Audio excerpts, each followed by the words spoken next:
जय श्री राम सीताराम जय जय राम। बहुत सुंदर ये बेटवा का विवाह गीत बा।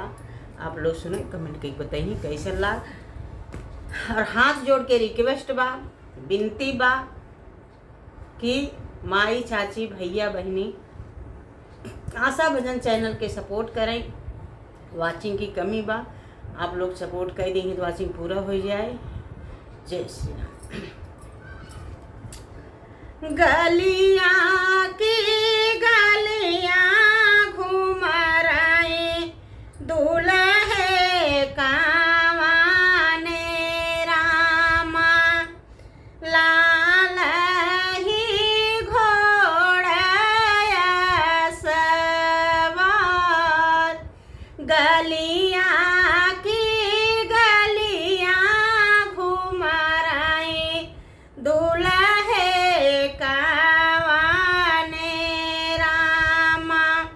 लाल ही घोड़ा सवार। जाई के पहुँचे दूल्हे अपने ससुररिया, ठाढ़ भाए बीच बाजार। जाई के पहुँचे दूल्हे अपने ससुररिया, ठाढ़ भाए बीच बाजार। केहू खरीदई लाली हो चुनरिया, केहू खरीदई ओ हार, केहू खरीदई हो लाली चुनरिया, केहू खरीदई ओ हार। दूल्हे खरीदई लवंगा सुपारिया, सुंदर बीरवा जोराई। दूल्हे खरीदई लवंगा सुपारिया, सुंदर बीरवा जोड़ाई।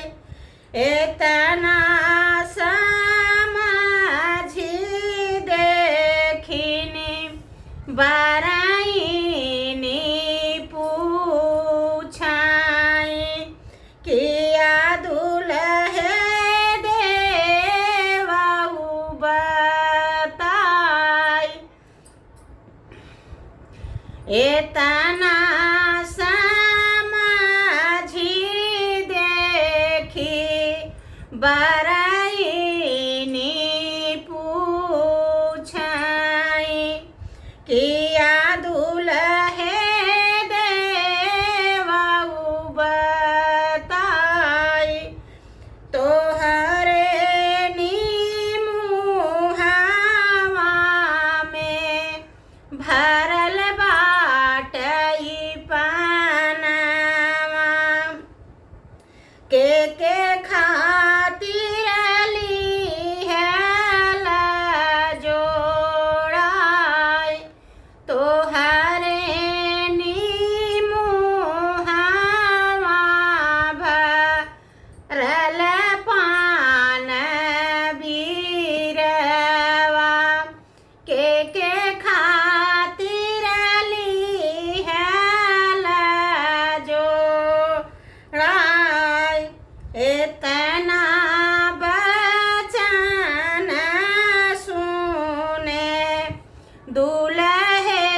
दुल्हे दुलेरुआ मनवा ही मन मुस्काई इहै बिरवा खाई हैं ससुर जी के बिटिया वही खातिर ली है ले जोड़ाई इहै बिरवा खाई हैं ससुर के धेरिया इही खातिर ली है ले जोड़ाई ससुर जी के धेरिया के सुंदर बतीसिया ओठवा से चुआइयो गार ससुर के धेरिया के सुंदर बतीसिया मुहवा में सोहाइयो न के पान पनवा जे खाई हैं धीरे मुस्काई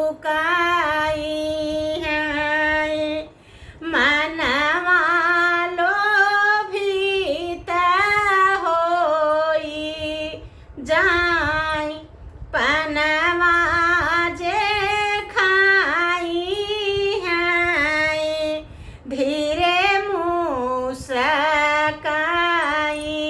हैं मनवा जे खुश होई जाई गलियां की गलियां घूम रही दुल्हे दुलेरुआ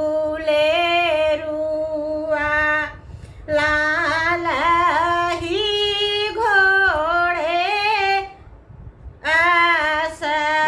सवार। जय सीताराम।